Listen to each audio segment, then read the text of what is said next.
Bienvenidos, queridos agentes de evangelización, a este noveno encuentro, que es el cuarto encuentro de Biblia 2. Ahí en la página 79 de tu cuaderno vas a encontrar todas las indicaciones, contenidos y estrategias para que desarrolles con buen éxito este hermoso encuentro que estamos desarrollando en la formación de tronco común en esta segunda etapa, que es del discipulado, donde queremos que tú seas un verdadero discípulo de Jesucristo, el Señor, en el reino, fomentando el reino de Dios.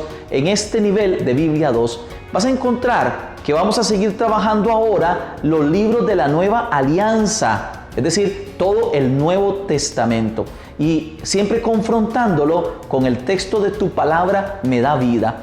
Vamos ahí en el tema 27, vamos a descubrir la introducción al Nuevo Testamento. Ahí en el tema 28, la buena nueva de Jesús en los evangelios.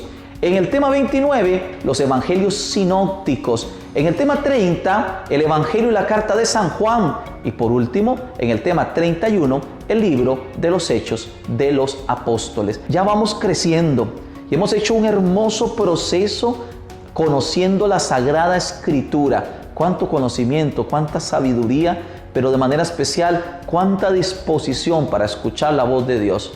Escucha la palabra del Señor, porque escuchando la palabra del Señor te haces discípulo de Jesucristo el Salvador. Nos vamos a ubicar en este primer momento, página 79 del cuaderno de Biblia 2, y vamos a desarrollar, queridos hermanos y hermanas, el momento de la acogida. La actividad número 1, que es el recibimiento. Siempre fundamental, importante que miremos a los hermanos con alegría, con gozo, ya sea que estás solo o ya sea que estás en pequeña comunidad, según la modalidad que estés desarrollando, ya sea presencial o tutorial. El propósito de esta primera actividad es que tú experimentes la alegría de ser hermano, de ser familia, de sentirte parte de la iglesia de Jesucristo, que el mismo Cristo fundó, que es la Iglesia Católica. Es importante que seamos una comunidad. Ya los Hechos de los Apóstoles nos decía cómo en los primeros siglos se veía la iglesia cómo se aman. Mírenlos cómo se aman. Ojalá que nosotros en nuestras parroquias, en nuestras comunidades, demos al mundo testimonio de cuánto el Señor nos hace amarnos, perdonarnos, cuidarnos y de manera especial ser la familia de Dios. Es muy importante, queridos hermanos, que nuestra actitud sea una actitud de comunión con nuestro Papa, con nuestros obispos, con nuestros sacerdotes y entre nosotros mismos, que crezcamos en la solidaridad y en la fraternidad. Vamos avanzando a la actividad número 2, que es el momento de oración. Y como hemos insistido, la oración es fundamental en la vida del cristiano. No existe cristiano si no se ora. Recuerda que la liturgia de las horas es parte de la oración oficial de la Iglesia Católica. Desde los primeros siglos y ya desde la cultura y la fe de Israel, se oraba con los salmos. Cuando tú ores los salmos, siente que es tu propia historia. Los salmos narran la historia de Israel. Los salmos narran la historia del pueblo de Dios. Los salmos narran la historia de la iglesia. Los salmos narran nuestra propia vivencia. Por eso te quiero invitar a que realices ahora la oración de la liturgia de las horas. Dale pausa a tu video, mira lo que en la página 79 se te indica y disfruta de este encuentro maravilloso con nuestro Señor. Después nos vemos regresando al video.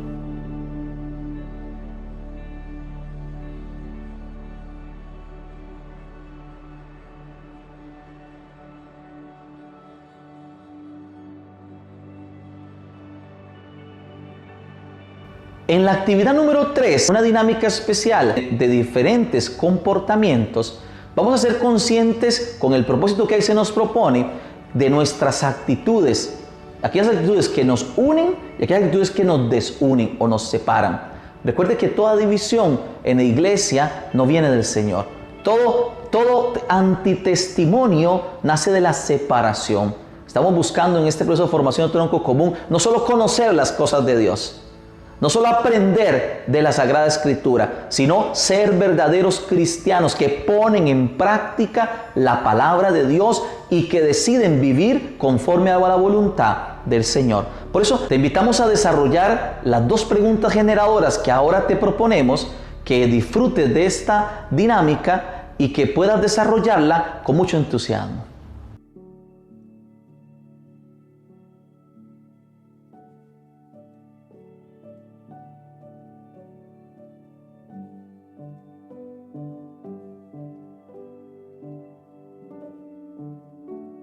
Hermanos, encontrarnos hoy que se ha iniciado el estudio del Nuevo Testamento, esta parte importantísima de la Biblia, donde encontramos a nuestro Señor Jesucristo. Hemos llegado a este segundo momento de acercamiento, la actividad 4, que siempre nos lleva a la inducción al encuentro.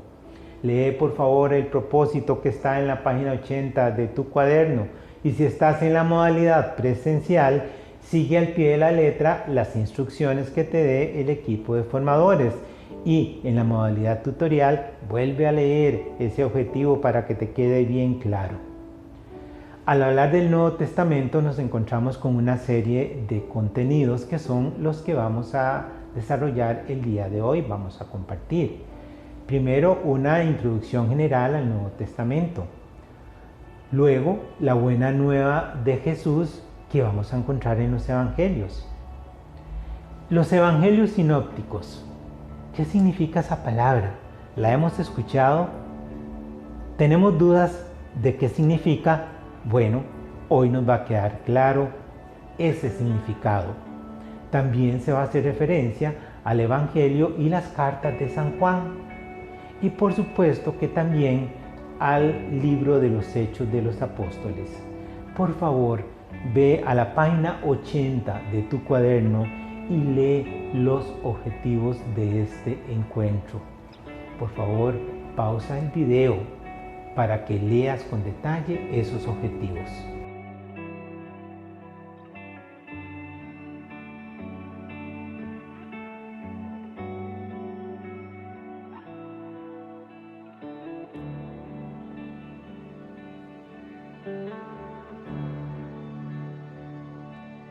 Muy bien, siempre es importante que los objetivos estén claros.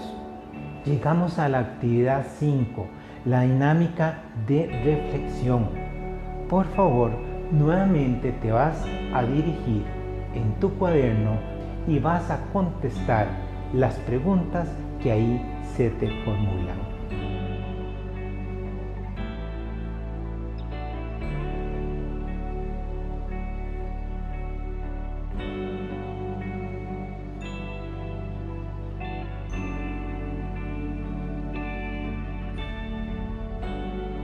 Vamos avanzando en este noveno encuentro de Biblia 2 y es importante ahora en este tercer momento, que es el momento de profundización, en esta actividad sexta que es el aporte teórico, que tú puedas desarrollar lo que ahora que se te va a presentar.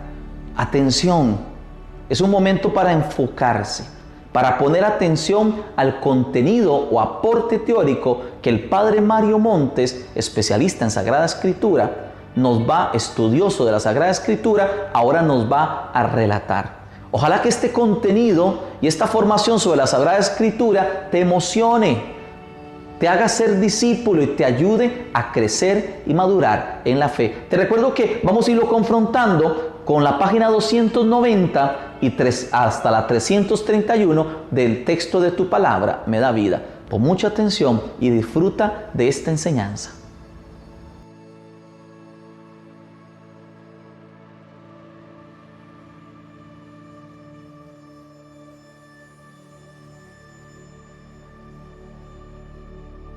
Con el tema 27 comenzamos nuestro estudio del Nuevo Testamento con introducción general al Nuevo Testamento. El Nuevo Testamento nos habla de Jesucristo tanto en los Evangelios como en los Hechos de los Apóstoles, las cartas apostólicas y el libro del Apocalipsis. Para los cristianos, el Nuevo Testamento es el mensaje por excelencia de Cristo, predicado al mundo y conservado en la Iglesia, la cual lo medita, lo celebra en la liturgia, lo hace suyo y lo anuncia, especialmente en la catequesis, como buena nueva de salvación para los seres humanos. El Nuevo Testamento es el cumplimiento de todas las esperanzas de Israel y del mundo. Bien, hasta este momento entonces vimos todo lo que significó el Antiguo Testamento, su historia y sus personajes en gran parte, y especialmente los libros. Ahora comenzamos con el Nuevo Testamento o la Nueva Alianza. Recordemos que el Testamento Nuevo o Nueva Alianza es la segunda parte de la Biblia, donde encontramos el anuncio de la salvación por medio de la persona de Jesucristo, el Hijo de Dios, su vida y su obra por nosotros. El mensaje del Nuevo Testamento es el mismo Hijo de Dios que vino al mundo para establecer la alianza definitiva entre Dios y los hombres. Siendo Dios y hombre verdadero, el mismo Jesús es la expresión total de esta alianza. Él muestra que Dios es el Padre de todos los hombres y cómo ellos han de vivir como hijos auténticos de Dios. Bueno, ¿dónde nació el Nuevo Testamento? Nació en el ambiente mediterráneo. Podemos hablar de Israel, podemos hablar de algunos países de la cuenca mediterránea, especialmente en las primeras comunidades que nacieron a partir de la predicación de Jesús de Nazaret, pero de los apóstoles que fueron enviados por el Señor a predicar. Vamos a ver rápidamente las etapas de su formación. La primera etapa fue la predicación de Jesús de Nazaret, que predicó aproximadamente unos 3 años y que no escribió nada, sino que fue una catequesis, valga la redundancia, catequesis oral, una predicación oral, pero que no escribió nada. La primera etapa es la vida, la persona, la presencia de Jesús de Nazaret, su palabra, sus milagros y sus signos. La segunda etapa del Nuevo Testamento la tenemos en las comunidades cristianas. Con la venida del Señor, con la resurrección del Señor y la venida del Espíritu Santo, los apóstoles se lanzan a la predicación de la buena nueva de Jesús que Él les había encargado, y entonces comienzan la predicación, la fundación de las primeras comunidades cristianas, la celebración de la Eucaristía y del bautismo, y la enseñanza a los nuevos bautizados, creando nuevos discípulos, fundando comunidades cristianas, y luego, desde esa experiencia de predicación y por necesidad, después de la muerte de los apóstoles, nacen los primeros escritos que llamamos escritos del Nuevo Testamento, los evangelios. El primero el de Marcos, luego el de San Lucas, luego el de San Mateo, finalmente el de San Juan, y luego las cartas del Nuevo Testamento. Así queda en cuestión de unos 30 a 40 años organizado el canon del Nuevo Testamento, naturalmente que no son en ese sentido una descripción de la persona de Jesucristo, sino una catequesis viva de sus enseñanzas. El proceso de la formación del canon entonces comienza a verse desde esos años, en unos años, entre los años, diríamos, 35 hasta el 90 después de Cristo. Aquí explicamos cómo se forma el canon, el proceso de su formación, criterios para la formación del canon y especialmente la importancia del Nuevo Testamento, y la voy a citar desde lo que dice el Catecismo de la Iglesia Católica. La palabra de Dios, que es fuerza de Dios para la salvación del que cree, se encuentra y despliega su fuerza de modo privilegiado en el Nuevo Testamento. Estos escritos nos ofrecen la verdad definitiva de la revelación divina. Su objetivo central es Cristo, el Hijo de Dios encarnado, sus obras, sus enseñanzas, su pasión y su glorificación, así como los comienzos de la Iglesia bajo la acción del Espíritu Santo. Catecismo de la Iglesia Católica número 124. Y al hablar de la unidad del Antiguo y del Nuevo Testamento, el Catecismo nos dice lo siguiente: la Iglesia ya en los tiempos apostólicos y después constantemente en su tradición esclareció la unidad del plan divino en los 2 testamentos, gracias a la tipología.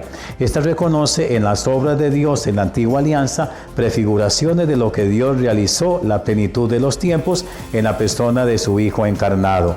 Los cristianos, por lo tanto, leen el Antiguo Testamento a la luz de Cristo muerto y resucitado. Esta lectura tipológica manifiesta el contenido inagotable del Antiguo Testamento. Ella no debe hacer olvidar que el Antiguo Testamento conserva su valor propio de revelación que nuestro Señor Jesucristo reafirmó. Por otra parte, el Nuevo Testamento exige ser leído a la luz del Antiguo. La catequesis cristiana primitiva recurrirá constantemente a él y, según un viejo adagio, el Nuevo Testamento está escondido en el Antiguo, mientras que el Antiguo se hace manifiesto o patente en el Nuevo. Cita del Catecismo de la Iglesia Católica números 128 y 129, donde podemos resumir la importancia y el significado que tiene el Nuevo Testamento. En el tema 28 estudiamos la buena nueva de Jesús en los Evangelios. La palabra evangelio significa buena noticia, la buena nueva de la salvación, que es la persona, la obra y el mensaje de Jesucristo, puesta por escrito en los 4 evangelios canónicos que nacieron de la predicación del Señor y de los apóstoles. Los evangelios son fruto del anuncio y de la celebración de la presencia de Jesucristo en la comunidad. La palabra evangelio significa buena noticia.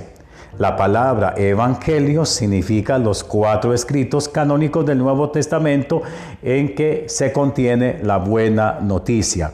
La palabra evangelio siempre se usa en singular, buena nueva, buena noticia, y luego en los 4 evangelios plural, si se trata de hablar de los 4 escritos canónicos que nos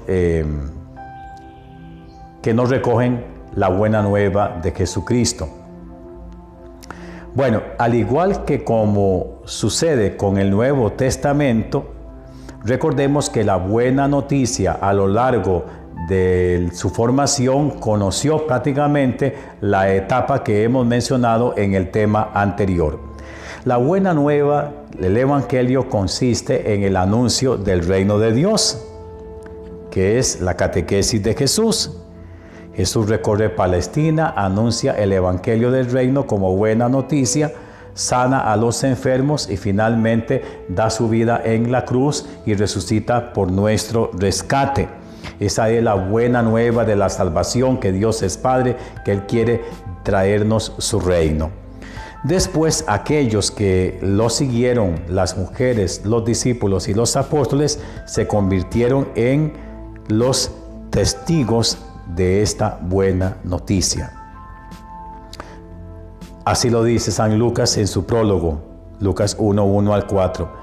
Ya que muchos se han propuesto componer un relato de los acontecimientos que se han cumplido entre nosotros, según nos lo transmitieron quienes desde el principio fueron testigos oculares y ministros de la palabra, me ha parecido también a mí, después de haber investigado cuidadosamente todo lo sucedido desde el comienzo, escribirte una exposición ordenada, ilustre Teófilo, para que llegues a comprender la autenticidad de las enseñanzas que has recibido. Bien, entonces esos que recibieron la buena nueva de Jesucristo y sus enseñanzas se convierten en catequistas y ministros de la palabra. Luego se convierten en predicadores, en mensajeros.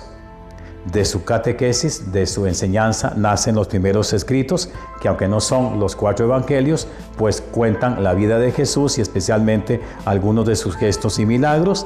Y finalmente los evangelistas, que recogieron los textos o escribieron los textos, especialmente partieron de la pasión, muerte y resurrección del Señor, como en el caso de Marcos, y luego el resto de la vida de Jesucristo. Ellos, aquí explicamos, son verdaderos autores literarios, componen, redactan, seleccionan diversos acontecimientos de la vida de Jesús para las comunidades cristianas y sus diversas necesidades.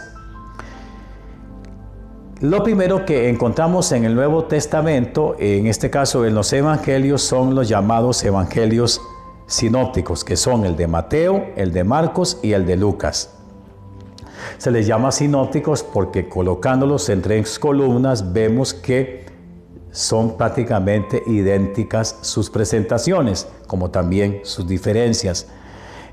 Aquí, para que lo entiendan bien, les invito a que lo estudien en el esquema que ponemos en este tema, el tema número 28, la cuestión sinóptica. No tengo tiempo demasiado como para explicar el asunto de la redacción de cada uno de los evangelios, pero de manera muy esquemática se presenta aquí el relato de Marcos como el más antiguo. Tanto Mateo como San Lucas utilizan el relato de San Marcos. Luego existía una fuente llamada la fuente Quell, en alemán significa fuente, que era independiente, citada por San Lucas. Y tanto Mateo como Lucas cuentan con fuentes propias a la hora de escribir sus evangelios. Aquí lo hacemos de manera muy esquemática. Pero bueno, me interesa que nos quede algo para la vida y para la fe. Los evangelios no son una biografía de Jesucristo. En realidad no nos presentan en ese sentido una biografía de Cristo, sino una catequesis del Señor. Una catequesis que nos habla de la vida de Cristo, pero especialmente sus enseñanzas para la vida, un anuncio de su persona que todo lo llena y que todo le da sentido, una proclamación de alguien y algo que nos compromete a todos, que no permite una lectura neutral o indiferente, sino que nos invita a una nueva vida. Un pregón de una palabra que por ser palabra viva quiere ser acogida como fuente de vida. Y lo más bonito es que es una buena noticia. Un evangelio plasmado en 4 evangelios no dejará de ser lo que Jesús pretendió, una buena noticia. De manera que no busquemos en ellos detalles de tipo geográfico, demasiadas precisiones y demás, sino que son una catequesis, una buena noticia. Bien, esto con respecto al tema número 28, como una introducción a los evangelios en general. En el tema 29 vamos a conocer los llamados evangelios sinópticos. En el anterior tema decíamos que si colocamos al evangelio de Mateo, al de Marcos y al de Lucas en 3 columnas, nos vamos a dar cuenta de que son muy parecidos. La palabra sinopsis significa mirar en conjunto, como cuando uno va en un avión y desde el avión mira todo, campos, ciudades y demás. Eso se llama una sinopsis, y así se les llama a los 3 primeros evangelios, el de Mateo, el de Marcos y de Lucas, sinópticos. Bueno, el evangelio de Mateo es el primero que abre el Nuevo Testamento, a lo mejor es el más conocido de todos nosotros, en especial en la liturgia.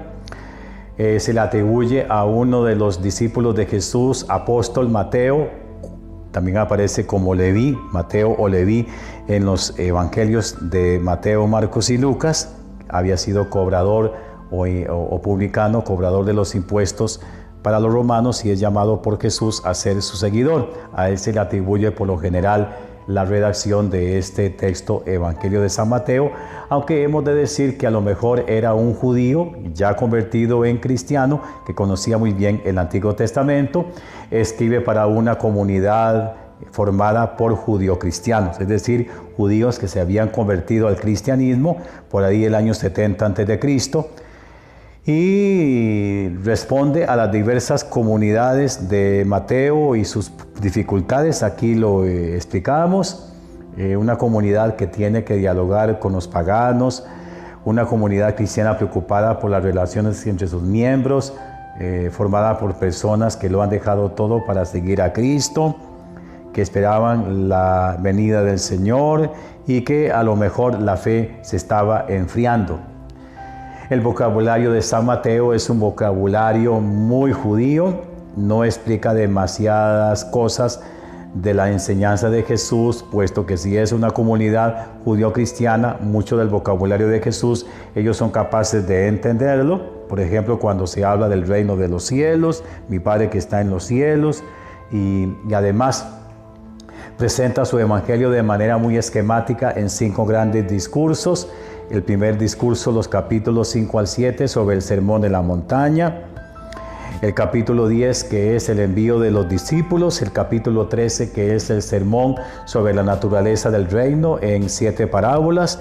El capítulo 18 está dirigido a la comunidad cristiana sobre cómo comportarse en la iglesia. Y los capítulos 24 al 25 sobre la consumación de la historia. El tema fundamental de todo el Evangelio de San Mateo es el tema del reino de Dios y la persona de Jesucristo presentada como nuevo Moisés, como hijo de Dios, como hijo del hombre, como hijo de David, como siervo de Dios y como Señor de la comunidad. Especialmente es el Hijo de Dios israelita, en el cual se cumplen todo lo anunciado en el Antiguo Testamento. Con respecto al Evangelio de Marcos, hay que agradecerle a Marquitos, como me gusta a mí llamarlo, Marquitos, que era conocido en la comunidad de Jerusalén, se le conocía en el libro de los Hechos como Juan Marcos. Su mamá se llamaba María y tenía su casa en Jerusalén, donde se reunía la primera comunidad cristiana. A este tal Juan Marcos se le atribuye la redacción del primer evangelio. Entonces me gusta decir que Marquitos es el creador del género literario llamado evangelio. Buena noticia. De su escrito tomaron el evangelista Mateo y el evangelista Lucas. A lo largo de mucho tiempo, el Evangelio de Marcos fue considerado como la Cenicienta del Nuevo Testamento. Los especialistas lo rescataron y lo han puesto de manifiesto como el primer evangelista que nos dejó la buena nueva de Jesucristo y el género literario llamado Evangelio, escrito entre los años 60 al 70 después de Cristo, para responder a las diversas dificultades que estaban pasando los cristianos de origen pagano, y especialmente en los años de sufrimiento, de persecución de los emperadores romanos, cuando ya comienzan a volverse enemigos de la iglesia. Hemos de decir que el tema fundamental del Evangelio de San Marcos es la persona de Jesucristo, Hijo de Dios y siervo de Yahvé. Le interesa a San Marcos especialmente hacer descubrir la persona de Jesucristo.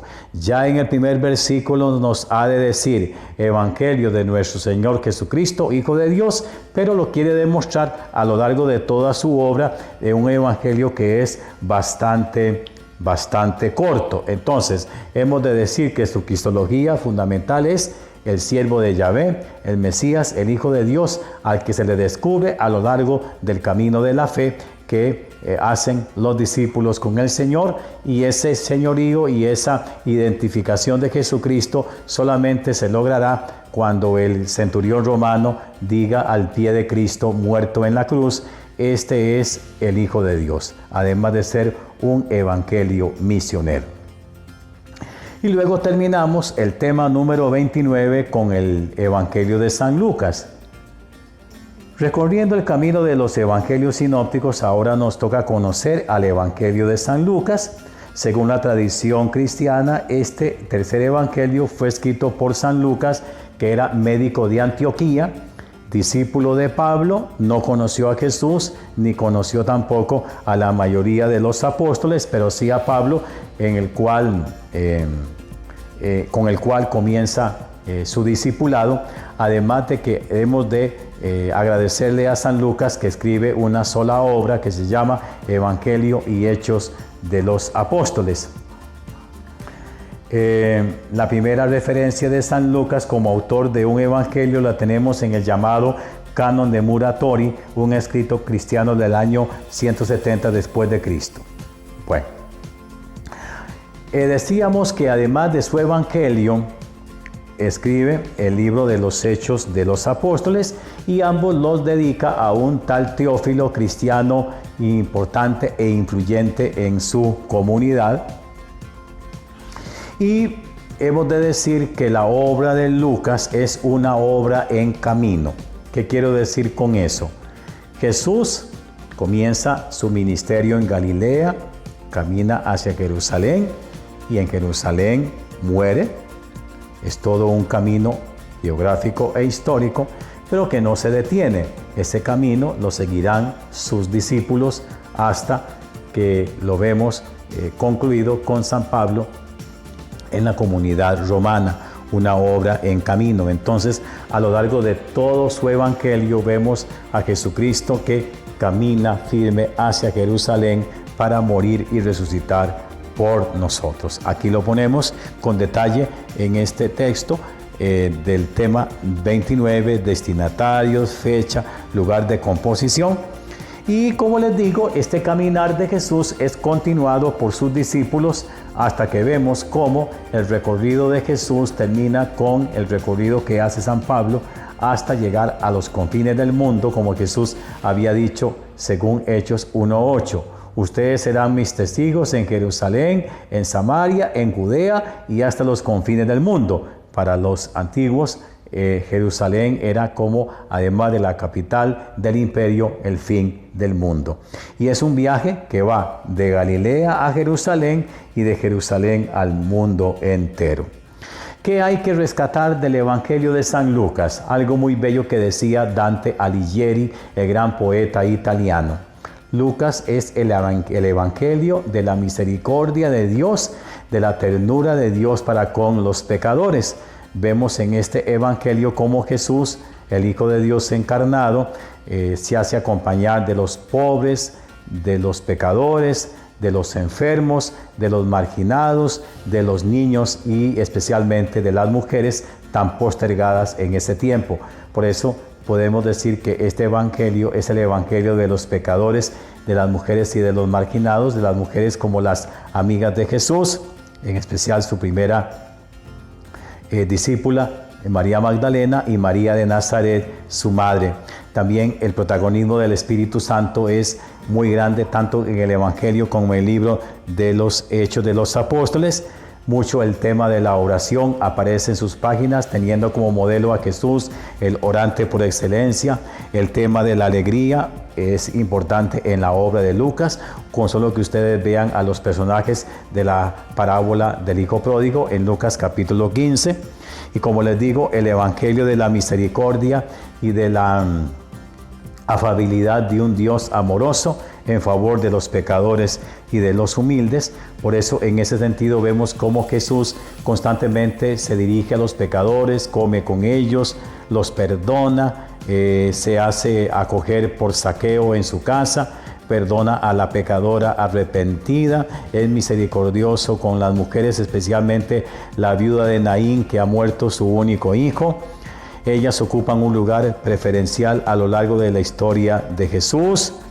Por eso es un evangelio que en ese sentido nos habla de una faceta maravillosa de Jesús y del Dios del Antiguo Testamento, que debemos de descubrir la misericordia eterna de Dios por aquellos que sufren, por aquellos que son marginados. Con el Evangelio de San Lucas, entonces, terminamos el tema número 29, los Evangelios sinópticos. Con el tema 30 vamos a estudiar el Evangelio y las cartas de San Juan. El Evangelio y las cartas de San Juan quieren presentarnos a la persona de Jesucristo como la palabra viva del Padre que se hizo hombre para salvarnos. El mensaje de Juan para nosotros consiste en vivir en el amor de Dios y en el amor de los hermanos para que conozcamos al Padre. Es una invitación a vivir unidos en la comunidad. Bueno, estamos ante un evangelio que es un evangelio muy especial, muy espiritual, atribuido al discípulo amado de Jesús, muy distinto a los evangelios de Mateo, Marcos y Lucas. Decimos que se le atribuye al discípulo amado de quien se habla en varios de sus textos. Por ejemplo, en el texto de la Cena del Señor, Juan 13, 26 al 23, en el Calvario, Juan 19, 25 al 27, en Juan 22 al 12 y en Juan 21, 1 al 4, como el discípulo amado de Jesús, un joven apóstol.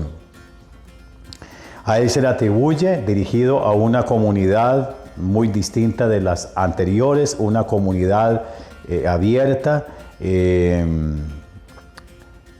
vive inserta en el mundo romano y que responde a preocupaciones muy distintas a las que hemos visto de los evangelios canónicos, y que también sufre diversas influencias de la filosofía griega, del gnosticismo, del judaísmo. Ustedes lo verán todo con detalle en este tema, el tema número 30, y que no podemos equipararlo a los demás evangelios porque la redacción de este evangelio fue muy distinta. Los primeros evangelios fueron formados por pequeños episodios seguidos de otros como milagros, parábolas o enseñanzas de Cristo. En cambio, el de Juan está elaborado en torno a 7 signos, acompañado de sendos discursos. La figura de Jesús es una figura que podemos decir rescata lo esencial de la persona de Jesucristo, el Verbo encarnado. además de que casi siempre los signos que aparecen en este texto intentan de alguna forma que los cristianos descubramos a la persona de Jesucristo. Si por ejemplo Jesús aparece en el texto de Juan celebrando o participando de las bodas de Caná, nos enseñan que Jesús es el esposo de la iglesia. Si Jesús aparece curando al funcionario, al hijo de un funcionario real de Galilea, es porque Jesús introduce la novedad del reino como médico misericordioso. Si aparece Jesús sanando al al ciego de nacimiento en el capítulo 9, es porque Jesús es luz del mundo. Si Jesús aparece multiplicando los panes, es porque Jesús es el pan de la vida. Y si Jesús aparece resucitando a Lázaro de entre los muertos, es porque Jesús es la resurrección y la vida que tiene poder sobre la muerte. Las características más importantes de este evangelio, el contenido, básicamente en torno a los milagros, que son en total 7 y que no son llamados milagros sino signos. Además de que Juan utiliza conceptos emparejados: luz, tinieblas, verdad, mentira, salvación, perdición, vida, muerte. Habla mucho del mundo, el mundo no como mundo creado, sino como proyecto antirreino, el enemigo de Dios. Se habla de los signos que Jesús utiliza, los gestos de Jesús en los milagros. Jesús también se presenta con conceptos muy hermosos que tienen que ver con la vida. Es el agua viva, es la luz del mundo, es el pan que alimenta, es la luz que ilumina, tomados de la vida real, de la gente sencilla. Es un evangelio sacramental, aunque no hable de los 7 sacramentos, pero sí trata de la Eucaristía, del bautismo, que el discípulo es capaz de descubrir en cada uno de sus signos una referencia sacramental, en especial cuando habla de comer su carne y de beber su sangre, es la Eucaristía. Entonces, para el provecho de la lectura que podemos hacer de este evangelio, es importante que lo veamos. Puede ser lo más importante cómo está organizado el libro de los signos y el libro de la pasión y de la gloria, como ustedes quieran hacerlo. Por ejemplo, tomando los diversos signos, que son 7, del capítulo 2 al 12, si ustedes quieren ver el énfasis cristológico de los milagros de Jesús y el tema de la pasión y de la gloria, en los cuales Jesús aparece como Rey y Señor que reina desde la cruz. Las cartas de San Juan, atribuidas también al discípulo amado, en especial en la primera se nos habla de la importancia del Dios amor. Dios que es amor, y amar a Dios es amar al prójimo. Al igual que el Evangelio de San Juan, responde su redacción a preocupaciones doctrinales y pastorales, para enfatizar también el misterio de la encarnación de Cristo como Hijo de Dios y como Mesías. Pero lo más importante de esta carta y su aporte es la concepción de ese Dios Padre que es amor, al cual podemos amar en la medida en que amemos al prójimo. Y luego la segunda y la tercera carta de Juan, que se presenta como escritas por un tal anciano o presbítero y sus destinatarios cristianos que se desenvuelven en un ambiente un poquito negativo porque aparecen las primeras herejías cristológicas.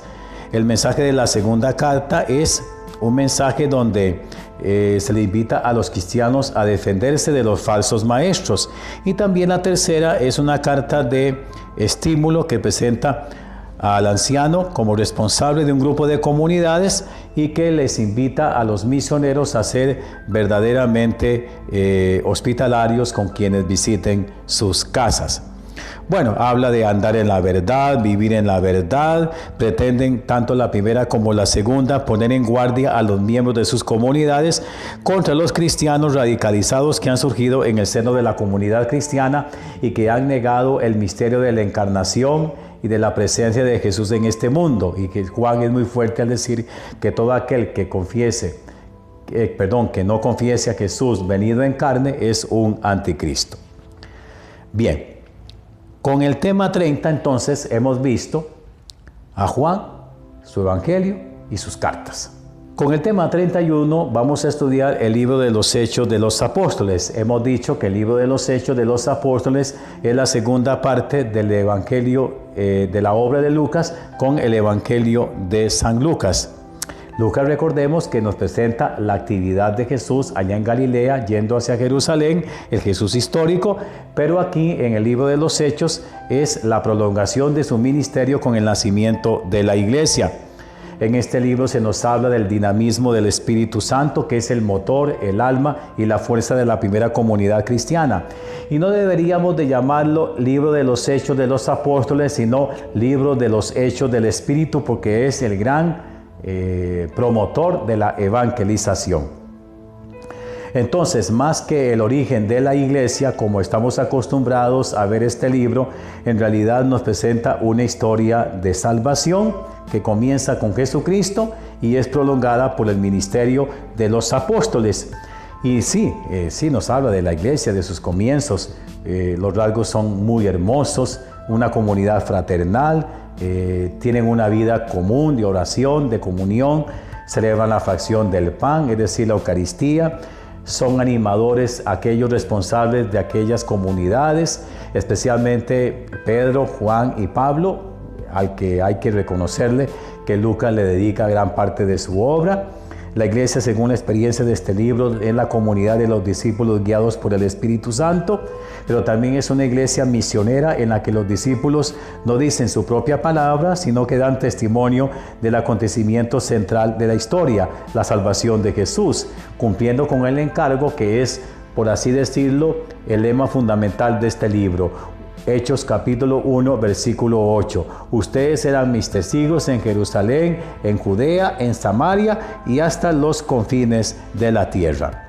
Entonces, a partir de la experiencia de Cristo muerto y resucitado, que se le aparece a los discípulos en el cenáculo, que se despide de ellos el día de su asunción, que les envía el Espíritu Santo a aquellos que ya están en oración, una gran comunidad de hermanos, María, los apóstoles, los 11, luego es elegido Matías para sustituir a Judas Iscariote y luego los hermanos, pues esa comunidad es la destinataria del don del Espíritu Santo y luego es enviada a anunciar al mundo las maravillas de Dios. El libro de los Hechos, en la dinámica que nos presenta de su acción y de su misión, pues es modelo para la iglesia de todos los tiempos, una iglesia que quiere ser fiel a Jesucristo. Nos descubre especialmente la acción del Espíritu Santo, que nos da su fuerza, especialmente a los que sabemos que por el sacramento del bautismo y la confirmación recibimos su poder.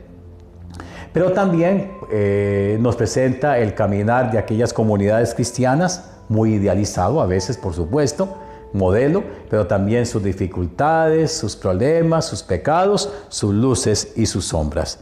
El libro de los Hechos de los Apóstoles descubre al cristiano moderno el campo preciso de su acción y de la dirección que a ésta le debe dar. Con este tema, entonces, el tema 31, hemos visto rápidamente el libro de los Hechos de los Apóstoles.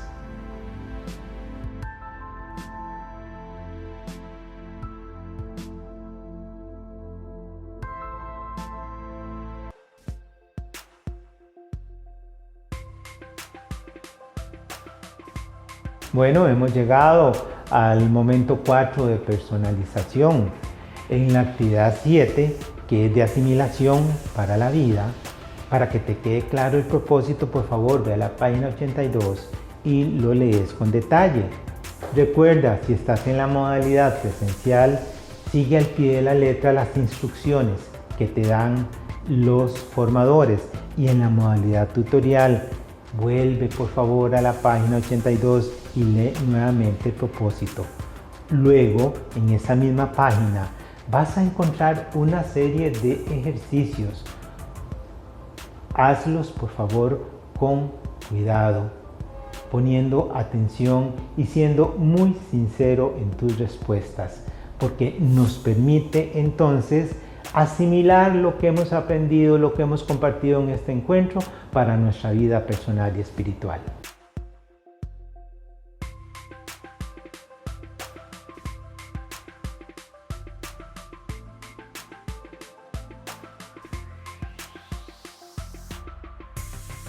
En el quinto momento de este encuentro tenemos dos actividades que nos ayudan a ir concluyendo lo que hemos recibido a lo largo de todo este video.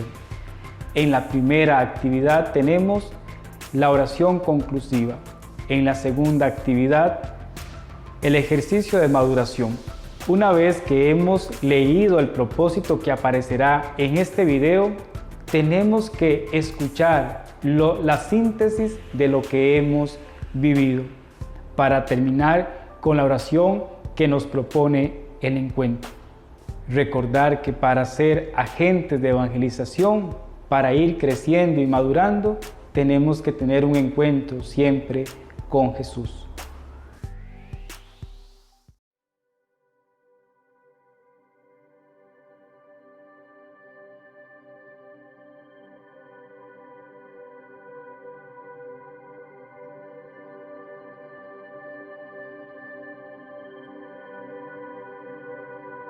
Oremos. Oh Dios, que para celebrar el misterio pascual nos instruyes con las enseñanzas de los dos testamentos, concédenos penetrar en los designios de tu amor, para que en los dones que hemos recibido percibamos la esperanza de los bienes futuros. Oh Dios, que por la efusión de tu Espíritu santificas a tu Iglesia, derramas sobre nosotros ese mismo Espíritu, para que renueves esas mismas maravillas de los comienzos de la Iglesia y seamos testigos verdaderos de tu Hijo Jesucristo, que vive y reina por los siglos de los siglos. Amén.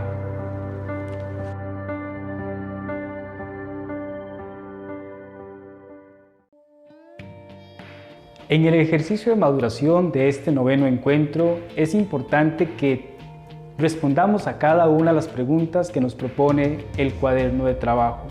En la actividad 9 del ejercicio de maduración, respondemos a las preguntas que nos propone el cuaderno de trabajo en la página 84.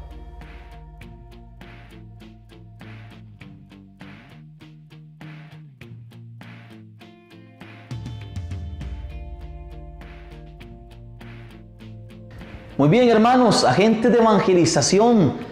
Qué alegría que ha sido recorriendo este itinerario paso a paso.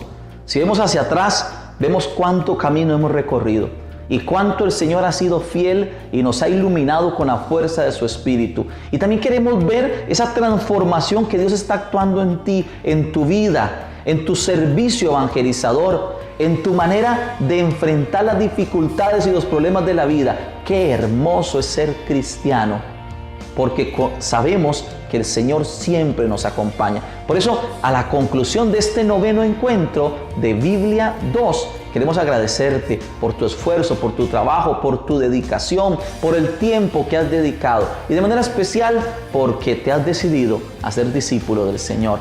Quiero recordarte que ahí en la página 83 vas a encontrar el ejercicio de profundización como una maduración de lo que has venido aprendiendo en este encuentro. Tus formadores van a estar atentos a revisar lo que en el debido tiempo, lo que ahí respondas, hazlo con entusiasmo. Ahí no es simplemente una respuesta fría de los contenidos, sino más bien es ahí poder decir lo que ha venido haciendo Dios en nuestra vida a través de esta formación. Ojalá que esta formación nos entusiasme a servir al Señor con justicia, con amor y con alegría. Entusiasmo a seguir adelante. Nos vemos en el próximo encuentro.